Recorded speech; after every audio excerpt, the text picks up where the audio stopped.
Hey everybody, so this is the first video in a series of videos where I'm going to be making everyday household objects out of bits of steel and stuff that I've got laying around. The idea is to make something quickly. It doesn't need to be the best looking thing, but it needs to function great.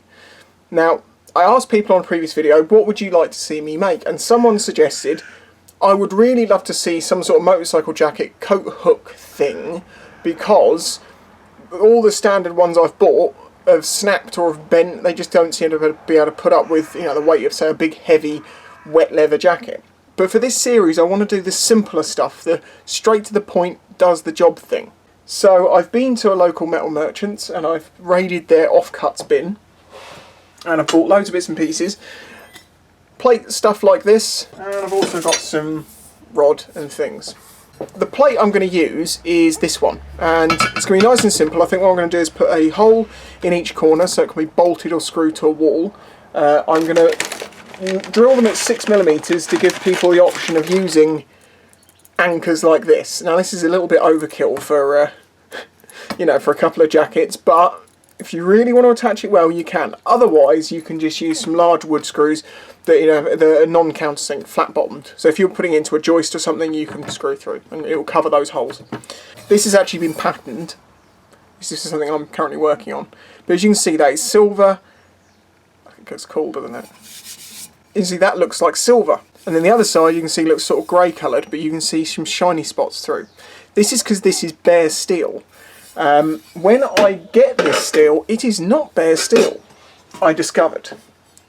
See the colour difference? Basically, this steel has got a coating on it. I think it's a galvanised coating, and I cannot believe how hard this coating is. I first went at it with a wire wheel thinking that'll take it off. No, that just polishes it so it looks like this. Thing is though, I think it's galvanised. I need to weld it. I need to get that off. I don't want to cause myself some damage, because you can't do that. So as I say, the wire wheel just polishes it. I tried using an 80 grit flat disc and it did nothing. It chipped through in a couple of places, kind of like you see here. So if you imagine it was all dark everywhere and it just dug through a little hole there. The problem is it wasn't taking it off, so if you kept going over that, where this was much harder and this was much softer, it was just digging out and digging out and digging out. So then I thought, well, I'll move up the grits. Okay, this is a sanding attachment for an angle grinder. This is 36 grit paper. This stuff eats steel. I mean, eats through steel. I had this with this pressed against it so hard it was flexing it over, and it polished the surface. It skimmed. I cannot believe how hard that coating is. So the question is, how on earth am I going to get it off? Well, I did a bit of research, and as I say, it appears that it's probably zinc-based, because it's a galv, and, well, zinc-based things are very susceptible to acid. Do I have any acid? No, I do not. You can use vinegar, but that will take all night. However, I do have the old Harpic, and as I've discovered, this strips this off in no time. Well, maybe half an hour to an hour, but a lot quicker than vinegar. So, just going to put a layer of it in the bottom. Whoa, whoa, whoa. Layer of it in the bottom there. Make sure that squeegees out so it's everywhere. Then we're going to cover the top. Could really do with some old paintbrushes for a load of different jobs. But I guess I'm going to have to sacrifice a bit of cloth just to spread this out. Notice these bubbles forming on the outside? I think that is because there's some rust on the outside, so it's affecting that first. That's great, because this is going to strip back to steel. It's a bit stinky, so it's going outside. Also, I tried this Deoxy. A subscriber of mine sent me this. This is basically a rust removing bath. You just add this powder to water. It's a bit overexposed, just a white powder. Doesn't smell of anything. Add it to water and you put rusty things in it, and it just strips all the rust off. It's absolutely incredible how good this stuff is. It's not entirely cheap, so I'm really glad that that subscriber sent this to me. But yeah, not only does it take rust off, it can also strip this, but it takes a bit longer.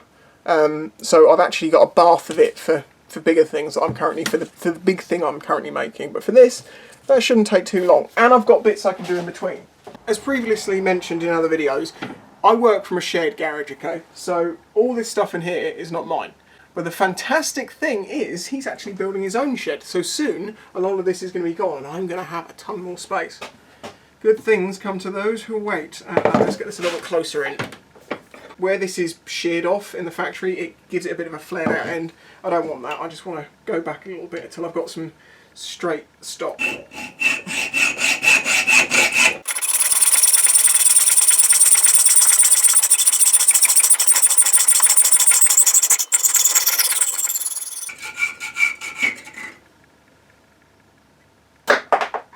That's quite hot.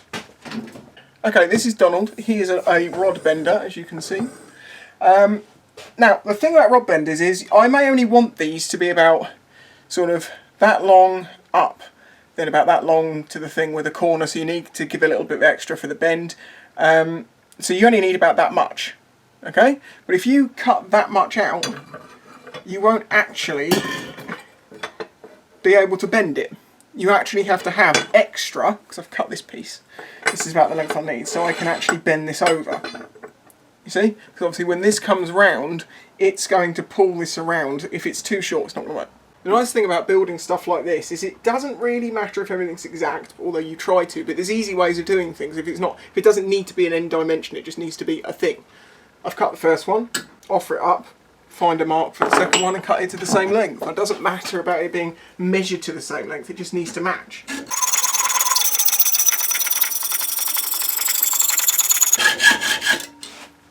So there you have two matching lengths, and one of those is really, really hot on my thumb. Ah! These have a coating on them as well, but it's not very hard. So while they're still straight, this will be easier to do. I'm gonna put it in the drill. Wire wheel on an angle grinder. I've got this held here.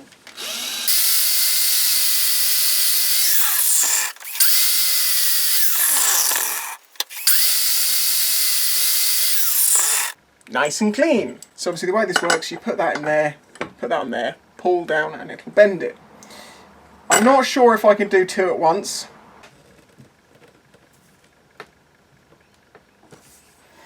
No, I don't think that's going to work. Let's just try the one. Yep. There we go.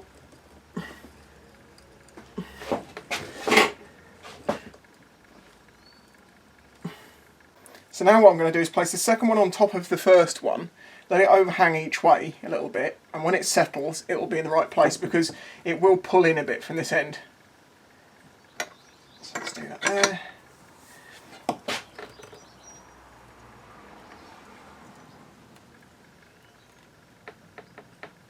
Okay, now I've got both of them. A little extra. They're not quite 90. Come on. There we go. And then I need to chop them off, and I think I'll probably cut them around there. I want these to be generous. Ah, these are really hot. Always keep these little bits, they always come in handy. Ah. So now we have two matching hooks. They are slightly longer than they are high, because this is actually going to go through the plate and be slightly ground down.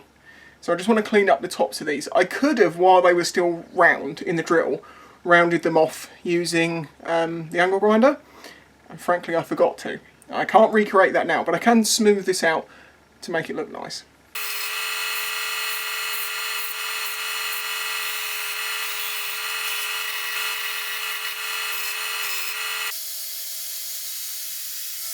Now I just need to repeat the exact same thing, but with 6mm rod. Hey!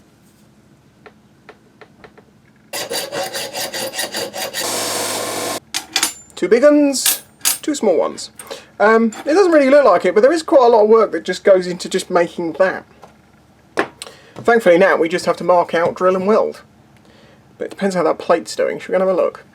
As you can see, it's been foaming like crazy. Yeah, we're at the right stage now.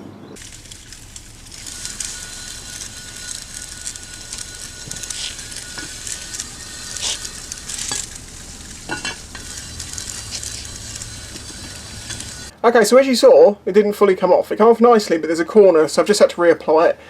Interestingly, it didn't come off the underside at all, so I think it really does need to be exposed to air when for this to work properly. But as you can see, it works. It just was taking a couple of goes. Okay, so another half an hour or so in there, and it's got most of it off. But then I went over it with a wire wheel. As you can see, it actually broke through enough that a wire wheel cleans it up. So I'm just going to run over the edges of this with an angle grinder to get them nice and clean. Round the edges slightly. I'm not going to go too far. I'm not going to bother changing the surface. This is very stippled. But the point about this is about function, and its form is just what it is because of how it was built.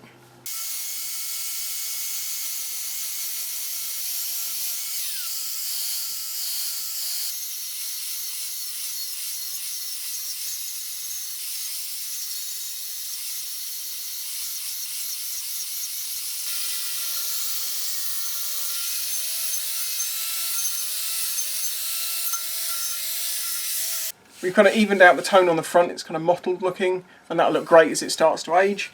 And the back's flat, but you're not going to see the back anyway. So we need to mark it all up. We need to drill holes for mounting it to a wall. We also then need to drill the holes for the hooks and then weld them in. Okay, so we're all ready now to mark out the holes. I have actually already done this because I forgot to record. Or I did press it and it didn't work. I'll blame the camera.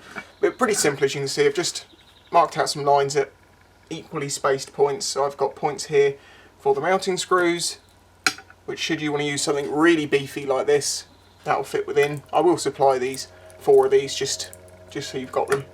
I've then done holes equally spaced for the hooks themselves, and I've used my auto centre punch to go around and punch some holes, but I'm now going to use a bigger punch to make them even bigger so the drill bit just falls into that hole. We get nice accurate holes.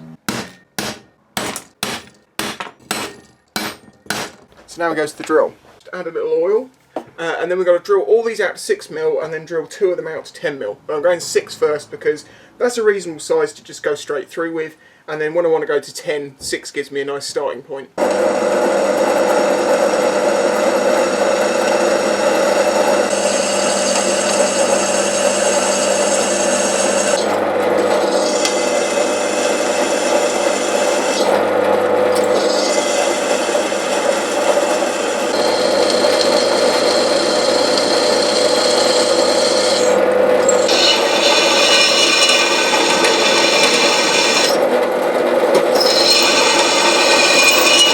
As it appears my deburring tool is bent, I can do this another way. I'm just going to use the wire wheel on the angle grinder and just go over it. With some persuasion, we've got that one through too. Then what is going on with these? I thought this was 10mm. The drill bit was an 8. That's why it don't fit, because I've drilled out the wrong hole. Just got to enlarge these to 10. Same thing as before. Just tried this one, this is my 10, this is blunt. Hopefully this one's better.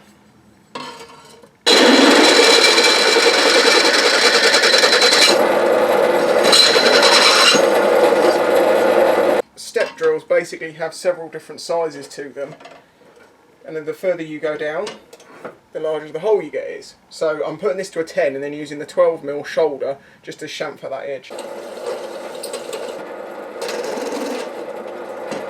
Calm down, calm down. I'm not going to be using gloves while I TIG weld these. My gloves are completely knackered, okay? Plus this isn't going to be a lot of welding. I've got the shakes from hell today. It's because I did that green laning on the UM. I have messed my back up a little bit, so I'm a little bit sort of nerve shaky.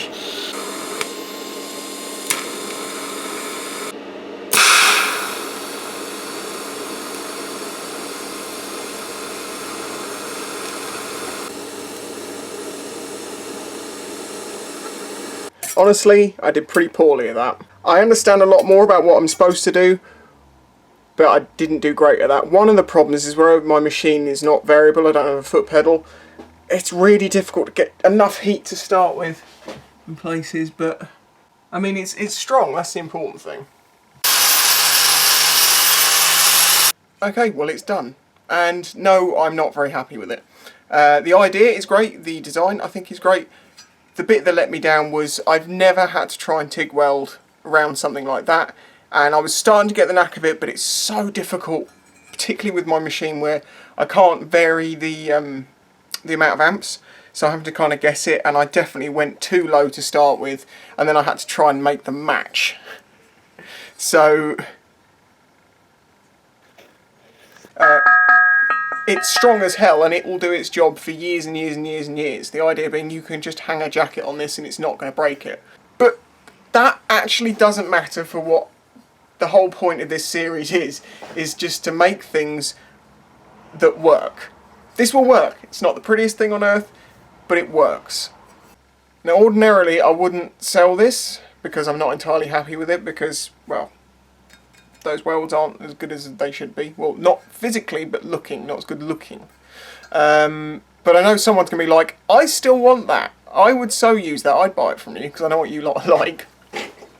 So I will sell it through my Etsy store. I'll sign it on the back, and if you wish to have me sign it on the front as well, I will do. But that'll be up to you if you decide to purchase it. So then I've got to decide a cost. Considering the gas and the materials and the time and stuff, and the postage which is included in the price, and the fact that I can get all the help I can get, I'm going to put this up for 40 quid, including postage. So I might make 20 quid on it. Not a great return, but a lesson learned. Huge thanks to my patron supporters. I hope to do these videos better in the future. Maybe try and do things that I've never done before, because it just makes me feel bloody awful. I'm like, oh, people are just going to laugh. Yeah. Oh well, we're learning. Catch you next time. If you enjoyed this video and the other content on the channel, please consider following the links in the description to show your support.